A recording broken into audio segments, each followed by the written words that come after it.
Hello trainers and welcome back to the Pokemon 2017 Birmingham Regional Championships. My name is Jay Blake and I'm joined for the finals by Lee Provost. Hi everyone, hi Jay. Great to be here, so excited for this final. An amazing final between two amazing competitors, R.ANNAND and Lucas Müller. But one thing before we go into this final, a little birdie told me that it's our friend Nemanja Sandić's birthday today, so Alice Guta to you, 25 today. Happy Good man. birthday, Nino. We hope you're enjoying this final, and now let's get back to the action. This will be an amazing final between two great players. You can see their path to the finals here on the screen. Lucas Müller knocking out Matthias Suchodolski, such a strong competitor in that last match that we saw. But I don't think anyone can take anything away from R.ANNAND, who really had such a good game against Jamie Dixon. Yeah, really. It was really difficult for her to get any kind of momentum. We saw in that game one, she was really struggling with the way Jamie was manoeuvring his ball position round, getting those defensive switches in to really get rid of the tailwind and then take advantage of that once it had gone. Rachel adapted her game, Jamie stuck with his game plan, and I think Rachel's experience kind of really showed through in the next two games, and she got fortunate in that last game, but I don't think it really mattered. And like I was saying to Marcus as well, any really successful run in any tournament with players of this caliber, you've got to have a little bit of luck on your side. Exactly, you've got to take the rolls as they come, and if they come in your favour, hey, that's what it's about. But we'll have to see who luck favours in this game. Two amazing competitors, Lucas Müller, who you can see on your screen in just 1 second. Here he is on the left-hand side, getting prepped. His team, Arcanine, Gastrodon, Kartana, Tapu Koko, Porygon 2 and Gigalith. Lee, just before the stream started, we were talking about his matchup against Rachel's team, and it is an interesting one. It is, and it's not the easiest of matchups. He has the Porygon 2 and the Gigalith, which in normal circumstances would be an ideal counter for your normal Drifblim, Tapu Lele for the tailwind. You set the Trick Room up and you've got those big rock type attacks, to fire off at the Drifblim, get rid of it and do big damage to Tapu Lele as well. Thing is though, Rachel has that Buzzwole on her team. Yes, Buzzwole being a Pokemon that really just loves to flex all over the combination of Porygon 2 and Gigalith. So this is going to be a really interesting match for Lucas. We have seen, though, he is very, very confident and very, very capable with this team. In the interview just before, Marcus asked him if he's ever played a team like this, and he said that he lost to Rachel at Sheffield, but now he's in it for revenge. So he must have a game plan going into this. He will have a game plan, and I think his momentum that he's got from how he's been playing today and from yesterday, I've been so impressed with his play. He's made big plays, he's made really sensible plays, and he's just doing all the right things and so well deserved to be in this final. And just, I think out of everyone that Rachel's played today, this is definitely going to be her toughest test. This is going to be the real deal, isn't it? Yeah, and the fact that he's already played her in Sheffield, she might have changed a few things, but he probably learned a lot from that game, and that's going to benefit him a lot going into this game and giving him the momentum to kind of try and set up. He's probably got a game plan of, he knows the Buzzwole's the threat. Yes. So he'll go out and set out to get rid of that. Once that's gone, he can set up his Trick Room mode and go to town. Well, we just talked a little bit about confidence, and Rachel must be feeling pretty confident after the run that she's had this weekend. That team of Tapu Lele, Drifblim, Buzzwole, Nihilego, Arcanine and Snorlax has seen her through to the finals, and it's something that she's been using all season. We all know this at this point, and so she must be pretty comfortable in thinking, hey, I've played teams like this before, I know what I can do here. Buzzwole will be a key factor. Yeah, and like we've said time and time again, Rachel will know her matchups. She will know what she's got to do, and as we've seen her throughout the stream today and yesterday, she can kind of identify those key points in those matches where she needs to make that big play if she needs to, or fall back on something. She has that Snorlax there as well, so if the Buzzwole doesn't work out, she could choose to bring the Snorlax, and Snorlax in the Trick Room, we've seen it's got Curse, so that can become really threatening very quickly. But, we have seen Toxics and things like that come into play, so she has to be careful as well at the same time. Exactly, she can't play too defensively, because that kind of backs into Lucas's side of the field, right? Like, kind of goes into his corner. One of the Pokemon that I think is kind of important to Lucas's matchup here is that Tapu Koko. Yeah. I mean, it's naturally fast, does some good damage against Drifblim if she decides to bring it, hits Buzzwole super effectively, which is going to be a really, really key factor to here. And we just need to figure out what's going to happen at Team Preview, which you guys should be able to see on your screen in any second. Once again, the team of Lucas Müller, which will be on the left-hand side, will be Arcanine, Gastrodon, Kartana, Tapu Koko, Porygon 2, and Gigalith. And Rachel Annand's team of Tapu Lele, Drifblim, Buzzwole, Nihilego, Arcanine, and Snorlax. I don't know what I would do if I was Rachel here. That's an honest assessment. Obviously, try and get with the Drifblim, it gives you nice options against, especially leading with the Tapu Koko. You can guarantee that Psychic Terrain up straight away if the Tapu Koko comes in. As well as the Kartana is quite threatening to a lot of things on Rachel's side of the field. The Tapu Lele, the Nihilego, if she decides to bring it, the Snorlax. But with the Drifblim, we know she's got the Will-O-Wisp. Yes. Can threaten that. The Will-O-Wisp as well would threaten the Gigalith as well. And you know, even getting it on something like Porygon 2, it isn't a bad option to just chip it down every turn. Any damage. Any damage is great. I think Drifblim Tapu Lele is a safe lead to go for the first game because she's very comfortable with that lead. She doesn't need Tailwind. Like, that's one of the things. She doesn't need it at all. The Unburden boost, due to the Psychic Seed and the Psychic Terrain, will make Drifblim faster than Tapu Koko anyway, so she can start putting some damage around where she needs to. Tailwind does not factor in at all here. She doesn't need it. But it'll be interesting to see what Lucas goes for. Tapu Koko is going to be a key factor here to threaten those faster Pokemon on Rachel's side of the field, and also deal with that Buzzwole. We see the handshakes coming out from everyone here. We are just about to go into this final at the Pokemon 2017 Birmingham Regional Championships. Lucas Müller of Germany, Rachel Annand of the UK, and we are so excited. Can't wait. And one little pre-thought I've had is Rachel against Trick Room teams. I'm just going to take that back because she's led off with the Buzzwole straight away with those Ultra Beasts and the Nihilego. Hey, Lucas has also made the assessment of, oh god, Buzzwole is going to be huge here. How do I stop that super effective damage? We see the Tapu Koko and the Arcanine coming out from Lucas, and we see the Nihilego and the Buzzwole coming out from Rachel's side of the field. Yeah, now Lucas has put himself in a really nice position, getting that Intimidate straight away onto the Buzzwole, neutering that big attack that it can take advantage of. It's got the Poison Jab that threatens the Tapu Koko, but Tapu Koko does outspeed it and can pivot out of this situation with the Volt Switch and get something else in place of that. Then the Arcanine on Lucas' side of the field has to be careful. It's obviously threatened very heavily by that Nihilego and those Power Gems that it can throw out. Yeah, that is very true. The Nihilego in a position where it could either target the Tapu Koko, but you expect a Volt Switch here into that Buzzwole, most likely. Buzzwole will not want to stay on the field, so whatever comes into that slot can expect some damage, especially by Electric Terrain boosted Volt Switches. We're going to see the Snorlax coming in, which is a nice option. It does have a higher special defense stat. It is going to be able to soak up a little bit of that damage. Nihilego is going to protect itself here, not looking to get any damage off onto that Arcanine or onto the Tapu Koko. Tapu Koko is going for that Volt Switch into the Nihilego, actually, which is not what I would have expected, but the Will-O-Wisp coming out from Lucas's Arcanine is going to put in some nice work against the Snorlax. Yeah, catching the Snorlax there with that burn, and that's really, really putting Lucas in a really good position straight away. Snorlax to get back up to the attack stat it was before the burn is going to have to get 2 curses up, and that's going to take a lot of resource, especially with what Lucas has on the field. If he's got the Kartana in the back, he can bring that in and straight away threaten the Snorlax and the Nihilego with those fighting type attacks that we've seen in previous rounds. Tapu Koko again is freed now just to go for a Volt Switch into that Snorlax, not really having to fear about any protects on that slot, and just reposition himself, protect the Arcanine possibly here, or even switch it out. Yeah, exactly. The Volt Switch being such an important part of Lucas's strategy, just to get the board control going in his favor. He is going to switch out that Arcanine, as you mentioned, Lee. Porygon 2 coming in now, so this could be a sign of what Lucas is planning to do with the Pokemon in the back. We see the download boost. It's going to give it an attack rise, and the Volt Switch is going to go into that Nihilego now. It did protect last turn, so it can't protect again. Life Orb damage going onto that Tapu Koko, but more importantly, the chance to pivot. Yeah, And what we're going to see come in, maybe the Gigalith, if Lucas has brought it.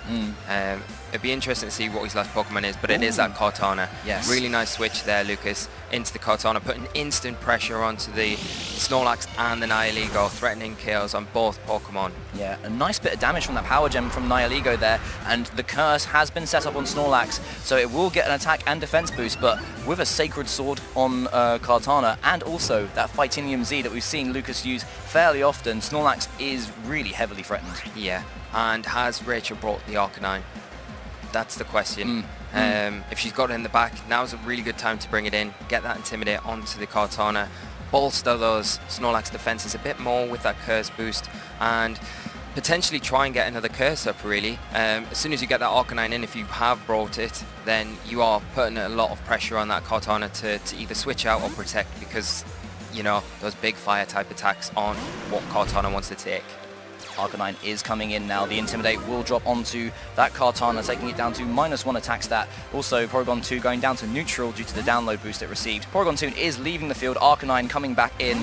It is going to lower the Snorlax's attack stat back to neutral, and Arcanine going down to -1 here. So really nice switch in option for Lucas there. The Snorlax is actually going to drop out as well now, bringing back in the Buzzwole, which doesn't take too much damage from any of the attacks that Kartana can use, but Substitute here is a very, very nice option. Really nice play there from Lucas, kind of he predicting that the Arcanine possibly coming in on that slot and taking advantage of that free room to get that Substitute up whilst the Arcanine comes in. Now, the Arcanine doesn't threaten the KO, and Kartana is threatening, possibly Fightinium Z, all out pummeling onto that Arcanine slot just to get some damage onto it. Once that's out the way, makes it a lot easier for Kartana on Lucas' side of the field to maneuver and operate. Yes, you can imagine it might be a double up going onto that Arcanine slot just to clear that side of the field and make sure that Lucas is in a nice position here. And he's played these Kartanas so well whenever we've seen him on stream,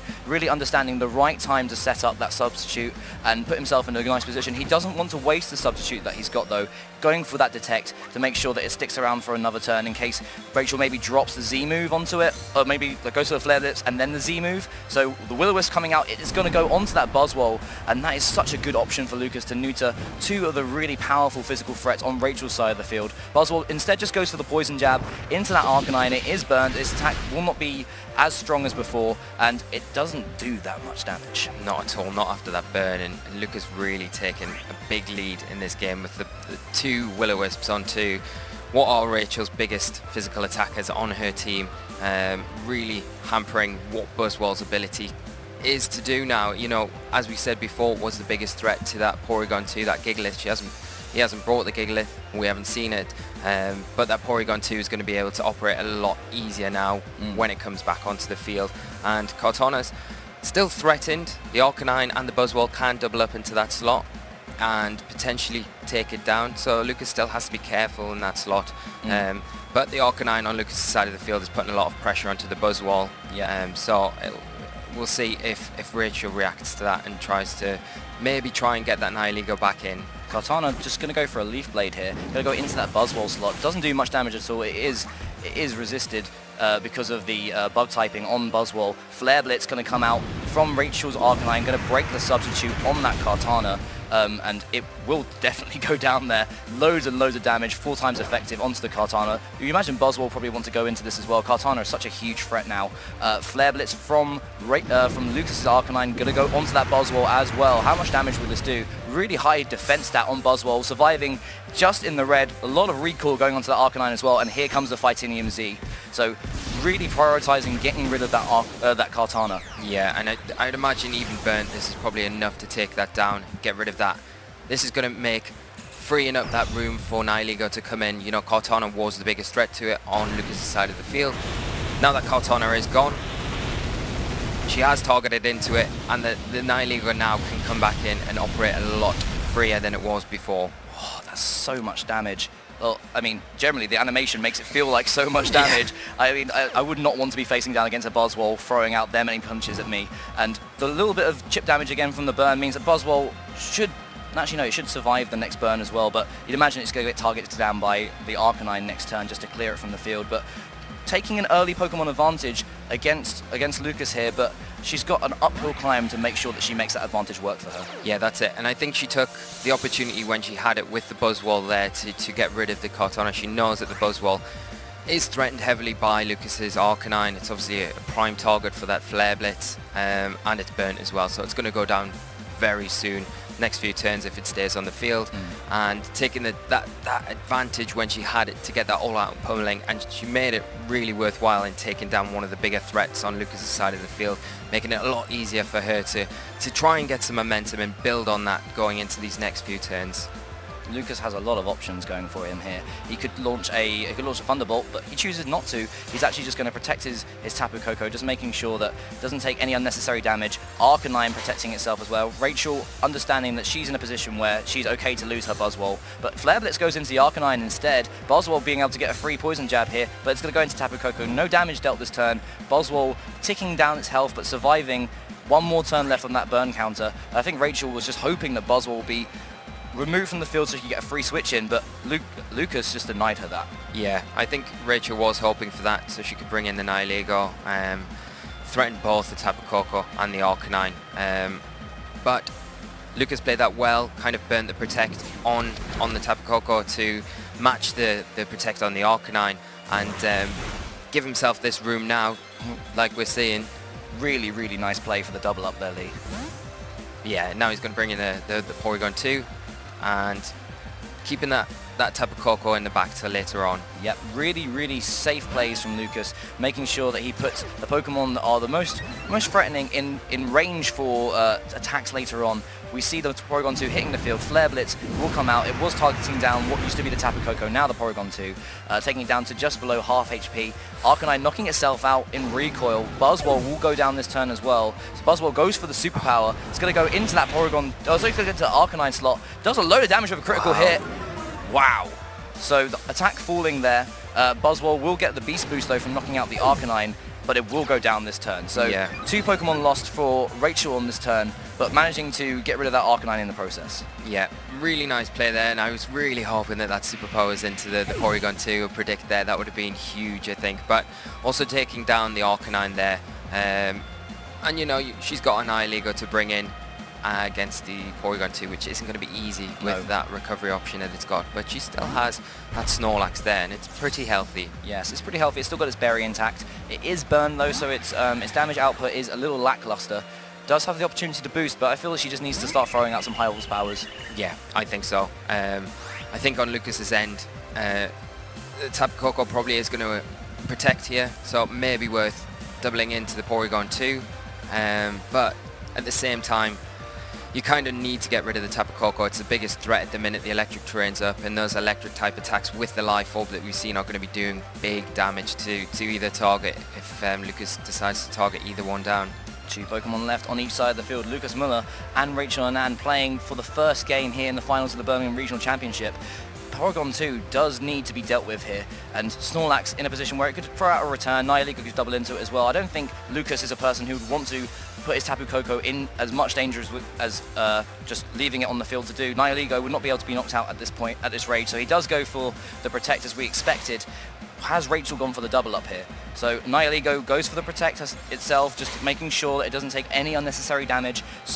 Ice Beam coming out from the Porygon 2 into that Nihilego slot, and Snorlax using the opportunity to take the curse. Really nice play there from Rachel, taking that turn, taking the advantage there to get a curse up, just in case Porygon 2 goes for the Trick Room. I don't imagine that would have been a good option there with the Snorlax and the curse there, but you know, she's taking that chance just to get some extra attack boost. A free turn to boost your attack and your defense, why not? And now that Tapu Koko protected last turn, the Nihilego is free to just Sludge Bomb into that slot, take down the Tapu Koko, and one-on-one Snorlax will probably be able to beat the Porygon 2 because of that curse. So Tapu Koko going to throw out a Thunderbolt here. It's going to go into that Nihilego. It's not going to pick up the knockout due to the massive special defense stat the Nihilego has. It's going to throw out a Sludge Bomb onto that Tapu Koko, removing it from the field, and that is 1 Pokemon left on Lucas' side of the field. Do you imagine that Porygon 2 will go for a Protect here? Sorry, not Protect, sorry, a Recover? Possibly, yeah. Or maybe just an Ice Beam into that Nihilego to make sure it goes down. Make it a one-on-one. Yeah, so one-on-one now. Nihilego goes down here. So Lucas has his Porygon 2 in a position where it's facing down against this now twice boosted Snorlax. So Snorlax at neutral attack now. Yeah. But 2 stages of increased defense. It looks like Lucas's Porygon 2 is mostly relying on special attacks. We could be seeing a chance to see some more freezes coming out from Lucas's Porygon 2. No, it's the Snorlax is burnt. Oh, of course it is. Of course it is. That's the thing with Lucas using the Will-O-Wisp and utilizing the Will-O-Wisp. You can't toxicate like you would normally put a counter on it, and you can't freeze it now. So Rachel is literally sitting quite happy pressing that curse button until she feels fit to throw out those big returns and just clear the field in a couple of turns. It's a nice amount of damage on the critical hit there. It does activate the berry. I was going to suggest that she just keeps going for curses until the berry activates, then recycle once, and then she's got some damage out.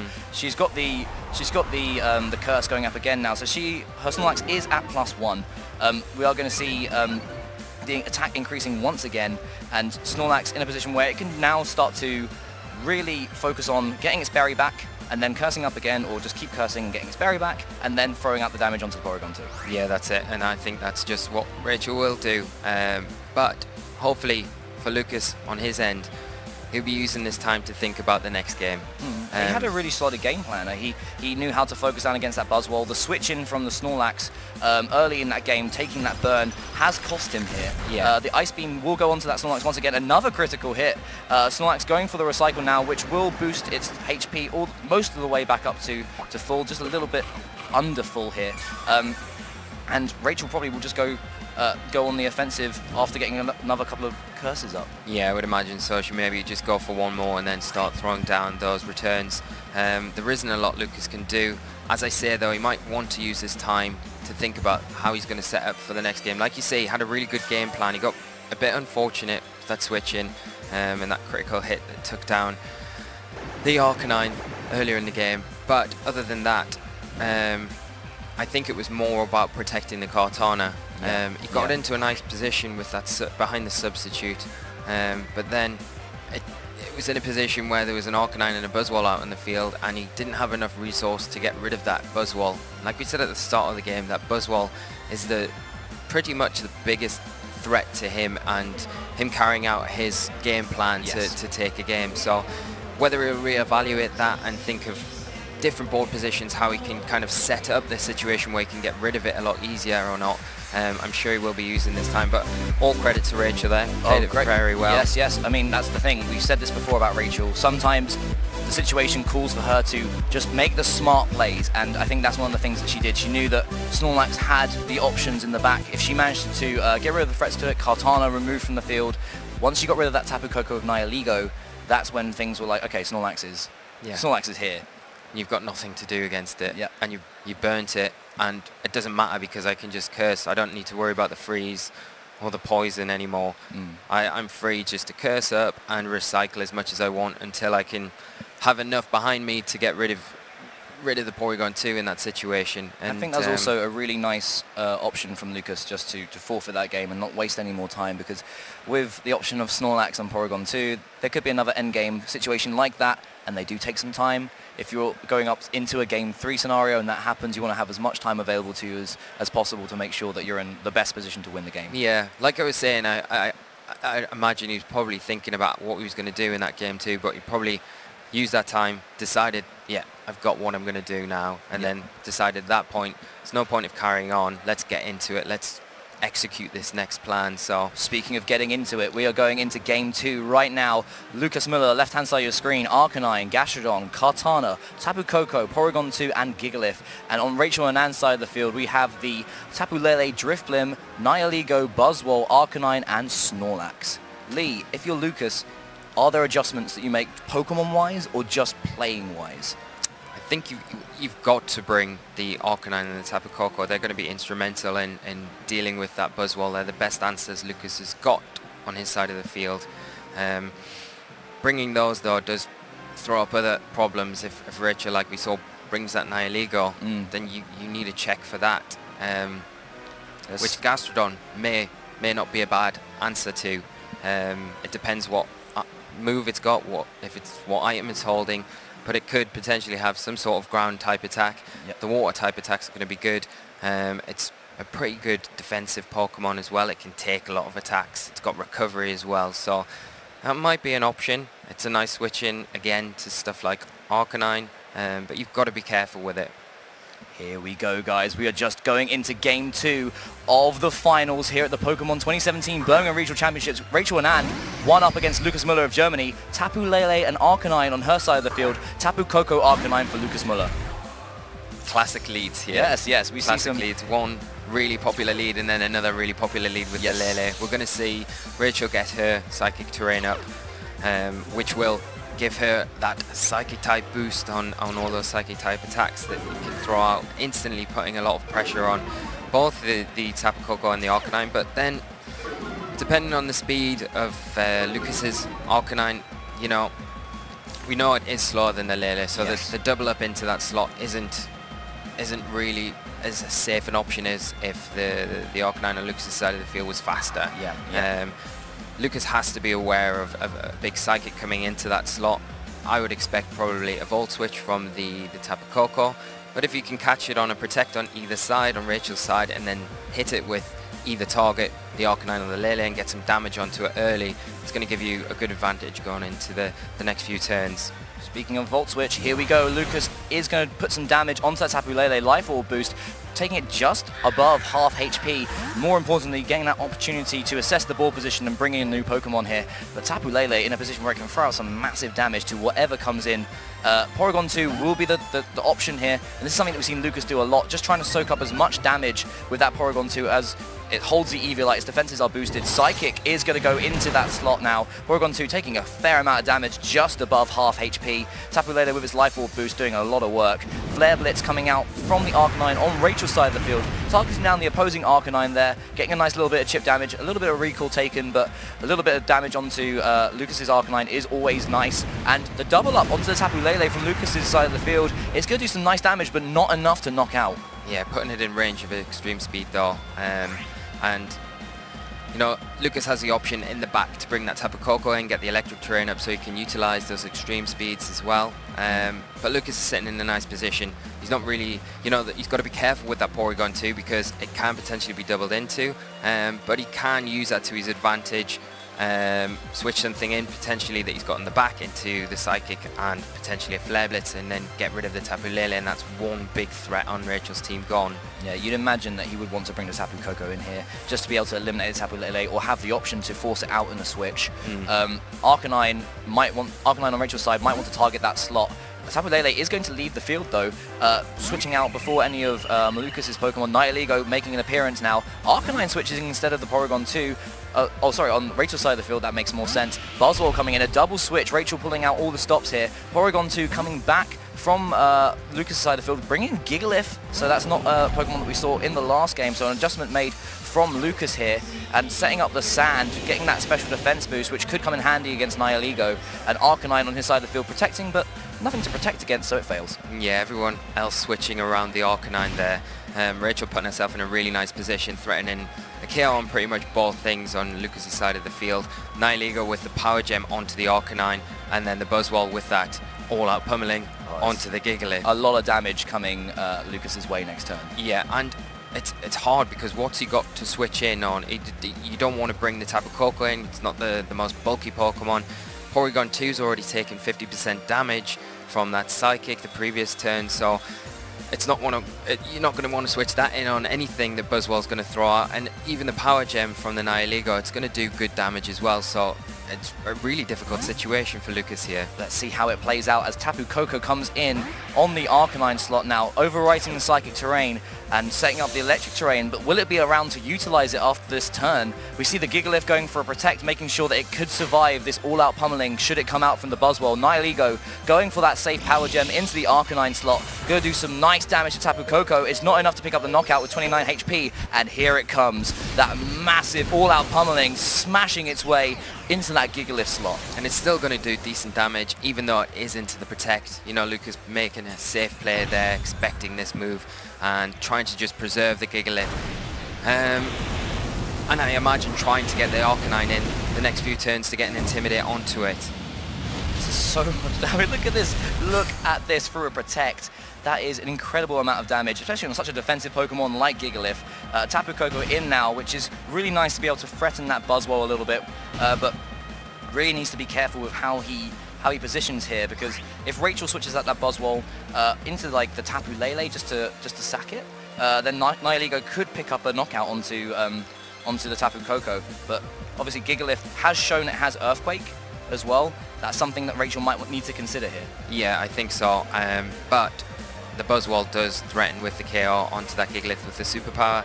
The Nihilego is also getting that special defensive boost thanks to the Gigalith bringing the sand because of its rock typing, so it's not going to take as much damage from that Tapu Koko. So again, it's free to just really go for a power gem maybe into that slot, expecting either the Porygon 2 or that Arcanine to come in on there. And you know, if the Arcanine does come in for the Intimidate, it will go down, and it's putting Rachel in a really dominating position.